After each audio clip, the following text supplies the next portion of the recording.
our mukbang today.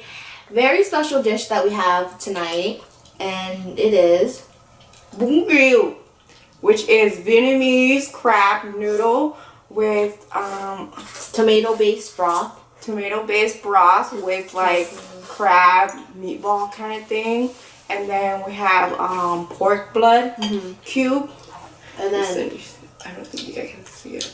no. And then tofu.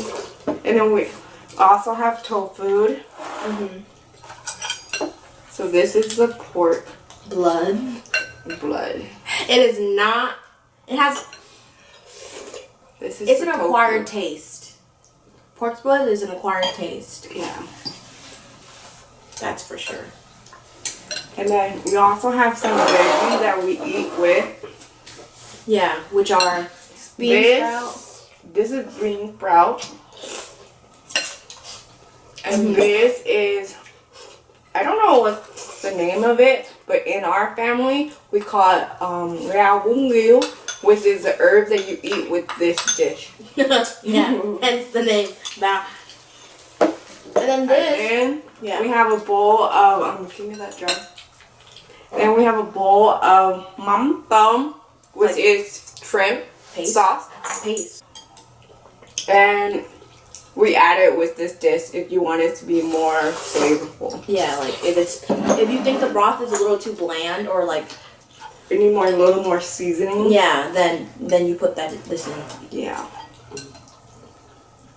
And then you can add chili if you want. Yeah. And then we're having it with rice noodle. Vermicelli, right? Rice noodle.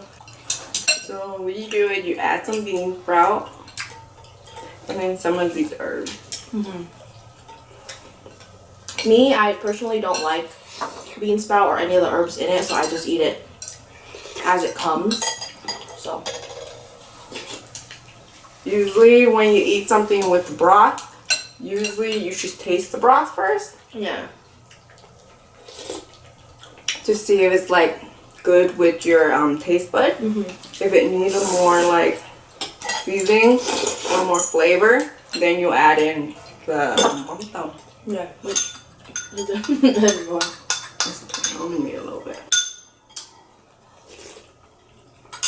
And guys, I just want to mention that this is homemade. We didn't order it from like a pho restaurant. So today I didn't cook for this mukbang. Mom did. She made this dish. Definitely tastes better with Mam Tom. Yeah, going back to the pork blood, it's an acquired taste. It tastes very like it's like an irony taste. Well, it's blood. Yeah, so yeah.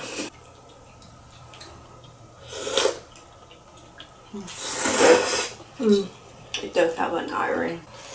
And pork's blood, you can find it at the Asian market, obviously. Most Asian market. Yeah.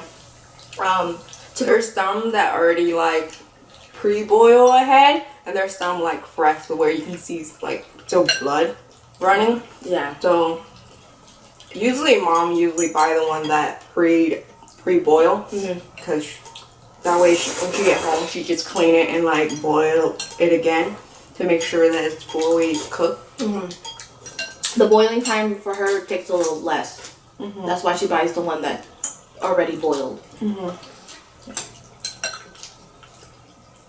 And usually mom, the tofu that she this is fried tofu. Usually she'll buy like fresh tofu. Come home, she clean it and then get all the moisture out, and then she'll fry it to get this nice yellow color on the outside.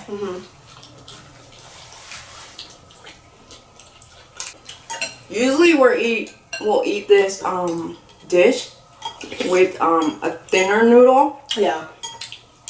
Like the fine kind, but since we only have like This in our pantry. the large noodle, Yeah. which is usually used for bún bò Huế, so we just use whatever we have in our pantry.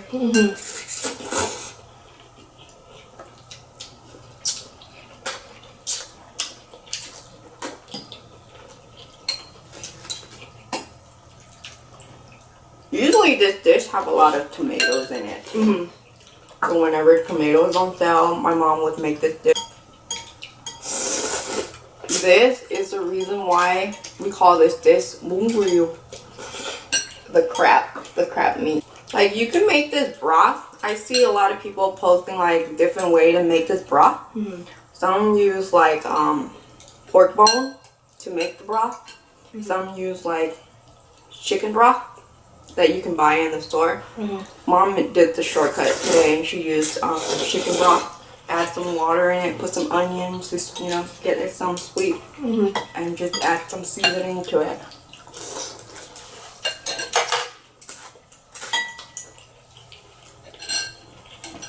How did Mom make this? She told me that she used ground pork and then a can of Bun Rieu. She put it in a bowl together, and then put some egg and kind of mix it together, season it a little bit, and then when the broth is boiled, you scoop it in, the meat, scoop it in, and let it like cook. Yeah, and then it'll float, right? Yeah, it'll float It'll float to the top when it's cooked. Yeah. My mom said today her didn't come out like in a full shape form like she wanted because she let the water boil too high, so it broke apart. Yeah, so be careful when you make it. Yeah. A very hearty like dish. It's like very good in the winter. Oh yeah, and this is definitely not. I would say usually Americans, you know, when they go to a pho restaurant, they would not order this dish. I don't think it's very popular yet. Again, with pork's blood, tomato soup based broth, it's very. You gotta have a strong taste bud. But next time if you go to a pho place and you feel like you want to be an adventurous, try this out. Yeah, and let us know what you think. The thing about this dish is you gotta eat it when it's hot. It wants to get a little like fishy or like a seafood taste to it. Mặn này nó lắm còn không đúng bún riêu với cái rau này. Mom said if you eat this dish without like the shrimp sauce and the herb, it's not really Bun Rieu.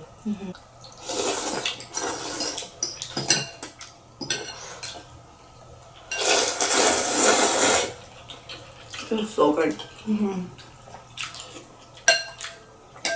If you like to have like some crunch to it, definitely add bean sprouts. I'm done with mine. The tofu is really good because since you fry it and she let it sit in the broth, it kind of soak in the broth. And it's still firm. Yeah, if you guys make this at home, let us know how you guys make it. Because this is how we make it. The broth noodle in like an Asian bowl. Oh yeah, it tastes so much better. It tastes like so much better, and like it makes you feel like you're eating proper. Yeah. Proper food. That's what we think. That's how it makes us feel. There you have it, guys. We finished another meal. Please let us know if you guys actually have tried this Bun Rieu before and how much you guys like it. And if you like this video, please leave a like, comment down below, and subscribe to our channel. Bye! Deuces.